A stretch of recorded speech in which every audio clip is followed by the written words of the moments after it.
हमारा जीवन बहुत कुछ हमारे कर्मों पर प्रभावित होता है, परंतु साथ ही साथ हमारे भाग्य का मिश्रण यदि हमारे कर्म में हो जाए तो हमारा कर्म क्षेत्र भी हमारे भाग्य के स्वामी की कृपा से एक उन्नत जीवन को हमें प्रदर्शित कर सकता है। इसी बात को जानने और समझने के लिए आज हम प्रयास करने जा रहे हैं। देवगुरु बृहस्पति जो आपके 12वें भाव पर वक्री हो गए हैं और शनिदेव सीधा आपके कर्म भाव पर ये भी वक्री हो गए हैं, इन दोनों ग्रहों के वक्री स्थिति पर क्या प्रभाव पड़ेगा। और सबसे बड़ी बात यह हो गई कि दोनों के वक्री स्थिति के कारण कौन से वो दो घर हैं जो इस समय पर जागृति अवस्था में आ रहे हैं। दो घटनाएं ऐसी हैं जो जागृति स्थिति में आ रही हैं। वास्तव में कौन कौन सी वो प्रभाव आपके जीवन पर हो सकती है, इसी बात को आप समझेंगे। ध्यान दीजिएगा, इसे आप वृषभ लग्न के आधार पर यदि देखेंगे तो सटीकता 100% बैठेगी, अन्यथा इसे आप वृषभ राशि के अनुसार तो देख ही सकते हैं। आइए क्रम बाय क्रम प्रारंभ करते हैं। इस वीडियो को हमने 3 भागों में विभक्त किया है। पहला, आप जान पाएंगे कि शनि देवता जो वक्री स्थिति में आपको क्या प्रभाव दे रहे हैं। दूसरा, देवगुरु बृहस्पति के द्वारा आपको क्या प्रभाव प्रदर्शित हो रहा है। और तीसरा, इन दोनों ग्रहों के संयुक्त प्रभाव से क्या प्रभाव पड़ेगा। इसी प्रकार से हमने 3 बिंदुओं में इसे बांटा है। सबसे पहले हम समझते हैं शनि देवता को। शनि देवता चूंकि 17 जून से लेकर के 4 नवंबर तक वक्री स्थिति पर रहेंगे।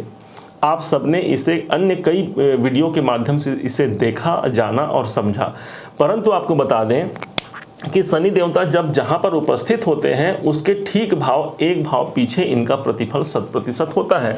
इस हिसाब से देखा जाए तो शनि देवता 10वें में बैठे हैं और इनका प्रभाव आपके 9वें भाव पर हो गया। 9वां भाव होता है आपके भाग्य का, मतलब इससे अच्छा संयोग क्या लेंगे भैया कि एक तो कर्म के कारक शनि देवता स्वयं कर्म भाव पर, वो भी अपने मूल त्रिकोण राशि पर पूरे 30 साल बाद आए हैं। इसका प्रभाव तो मिलेगा ही मिलेगा। वक्री स्थिति पर आकर के जो भाग्य भाव को छोड़ गए थे उसका भी प्रतिफल दे रहे हैं। मतलब एक प्रकार से फिर से भाग्य की जागृति का एक पुनरावृत्ति आपके जीवन पर उपस्थित हो सकता है। इस बात को आप समझिए। जब शनि देवता वक्री स्थिति पर रहेंगे तो भाग्य का साथ तो मिलेगा ही मिलेगा, साथ में पिता का सपोर्ट भी इस टाइम पर मिल सकता है, उच्चाधिकारियों का सपोर्ट मिल सकता है। यदि आप हायर एजुकेशन ले रहे हैं, उच्च शिक्षा की पढ़ाई कर रहे हैं, तो वहां पर भी कोई अच्छे खासे आपको एडवांटेज देखने को मिल सकते हैं।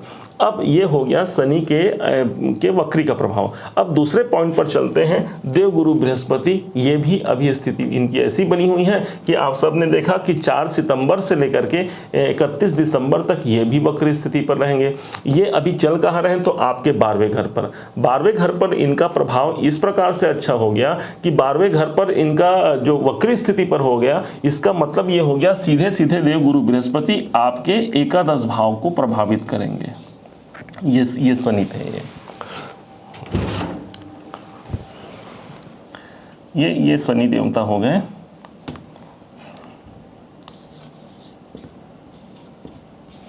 ये शनि तो दोनों ग्रहों को आपने मानक रूप से जाना, मानक रूप से आपने देखा कि कौन से प्रभाव आपको मिलेंगे। तो एक तो गुरु आपके एकादश भाव का परिणाम दे रहे हैं और दूसरा शनि देवता आपके 9वें भाव का परिणाम दे रहे हैं। अब ध्यान दीजिएगा, देवगुरु बृहस्पति आपके एकादश में आए, इसका मतलब लाभ की जागृति को फिर से पुनरावृत्ति का समय मिल गया। मतलब कहने का तात्पर्य यह हो गया, यदि आपने कोई लाभ प्राप्ति के लिए अपना संघर्ष छोड़ दिया है तो गुरु देवता फिर से वो संघर्ष करा सकते हैं लाभ प्राप्ति के लिए। संघर्ष का मतलब ये हो गया, ध्यान रखिएगा कि मेरी लाभ, क्योंकि इनकम का भाव है, मेरी इच्छाओं की पूर्ति कैसे हो, इस पर आप ज्यादा इस समय पर ध्यान दे रहे हैं कि नहीं दे रहे हैं, आप स्वतः विचार कीजिए।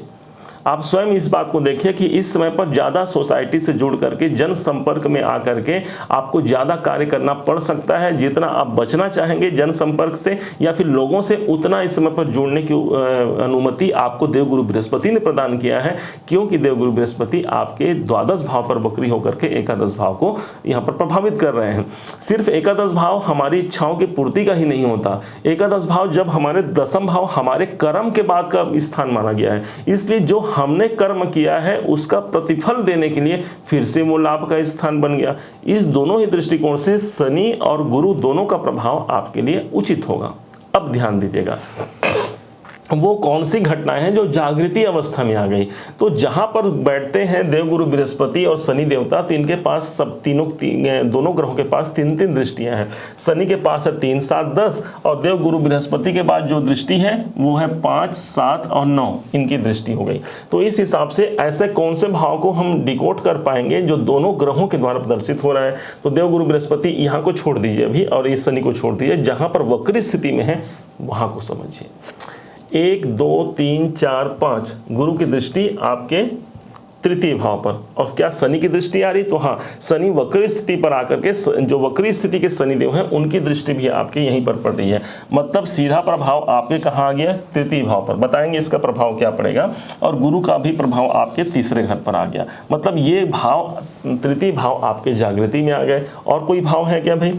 उसके बाद फिर देखेंगे ये तो 5वीं हो गई, 6, 7, 7वीं दृष्टि। तो 7वीं दृष्टि गुरु की यहाँ आई, तो क्या शनि की आई है, तो शनि की दृष्टि 1, 2, 3, 4, 5, 6, 7, 8, 9 नहीं आई। फिर देखेंगे गुरु की दृष्टि आ रही है, ये 7वीं, ये 8वीं, ये 9वीं दृष्टि, अब ये 10वीं दृष्टि। तो 5, 6, 7, 8, 9, 10, 9वीं दृष्टि यहाँ पर आई आपके ठीक सप्तम भाव पर। और शनि की 1, 2, 3, 4, 5, 6, 7, 8, 9, 10 शनि की नहीं आई।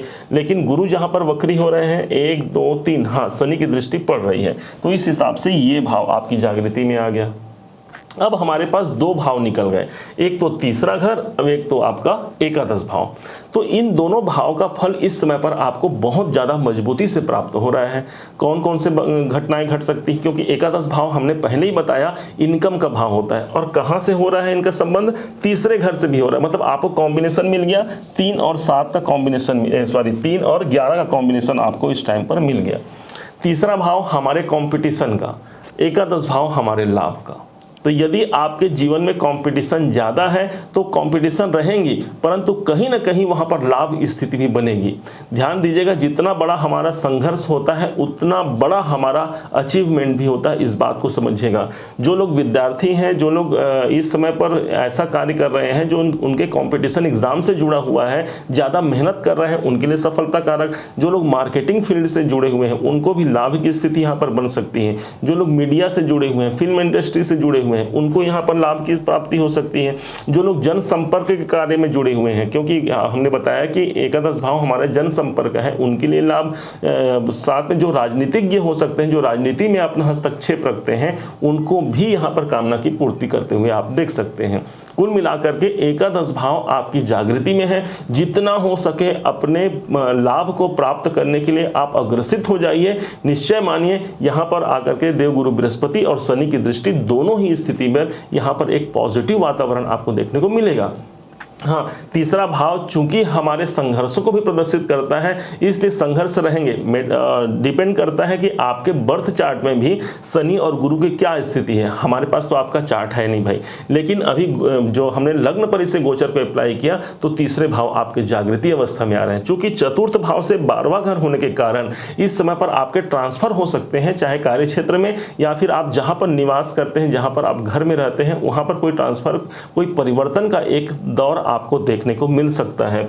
यही स्थान आपके छोटे भाई बहनों का है, तो छोटे भाई बहनों से जुड़ करके लाभ की कोई स्थिति बन सकती है। आपके मित्रों का सहयोग हो सकता है इसी टाइम पर कोई ऐसा कोई यात्रा करना पड़ जाए जिसके द्वारा आपके लाभ के लिए आपको यात्रा करना पड़ जाए। देखिएगा ध्यान से, तृतीय भाव हमारे यात्रा का हो गया और एकादश भाव हमारे इनकम का हो गया। इन दोनों ग्रहों के प्रभाव से हो सकता है कि इस समय पर अच्छा खासा यहाँ पर परिवर्तन की स्थिति देखने को मिल जाए।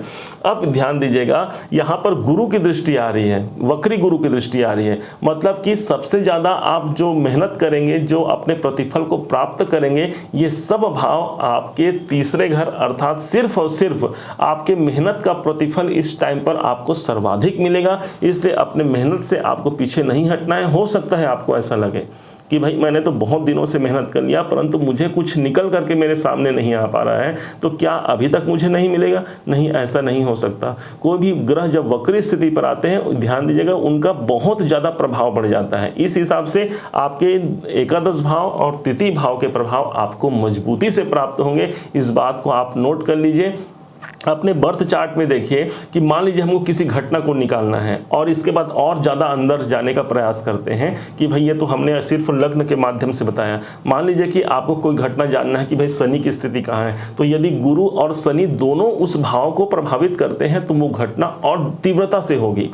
एग्जाम्पल आपको बताते हैं कि मान लीजिए आपको कोई क्वेश्चन हो सकता है, मान लीजिए कि मेरे जीवन पर मतलब मुझे करियर में मेरा भाग्य कब साथ देगा, करियर मेरा कब जागृत होगा। और मान लीजिए शनि देवता आपके स्वयं बैठे हुए हैं, कहीं पर भी ले सकते हैं, मान लेते हैं या आपके सप्तम भाव पे शनि देवता बैठे हैं, तो क्या हमको ये देखना होगा कि किसी कारण से गुरु जो वक्री स्थिति पर चल रहे हैं इनका प्रभाव यहाँ पड़ रहा है और शनि के प्रभाव पड़ रहे हैं, इन दोनों के संयुक्त युति के द्वारा जो भाव यदि यहीं पर आपके सप्तम भाव पर या सप्तमाधिपति पर कहीं पर भी बैठे, उस भाव पर यदि उनकी दृष्टि पड़ती है तो समझिए वो घटना घटित हमारे जीवन पर होंगी, क्योंकि शनि देवता लंबे अवधि तक चलने वाले हैं। यदि आपको 1 महीने की जानकारी चाहिए तो सूर्य देवता के गोचर को आप ले लीजिए, जो अभी पिछले वीडियो में हमने बताया था।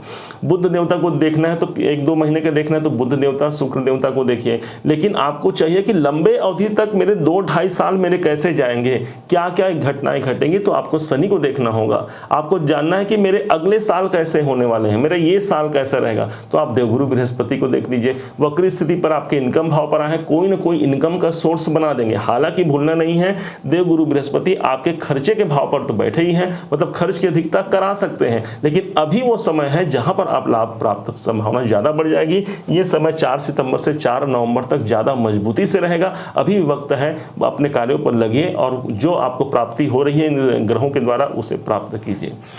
उम्मीद है आप सबने इसे समझा होगा, आप सबने इसे जाना होगा। यदि आपने इसे समझा है, जाना है, मेरे समझाने का प्रयास यदि आपको सार्थक लगा हो, मेरे समझाने का तरीका यदि आपको सार्थक लगा हो, तो अपना प्यार भरा लाइक और कमेंट करना कभी मत भूलिएगा।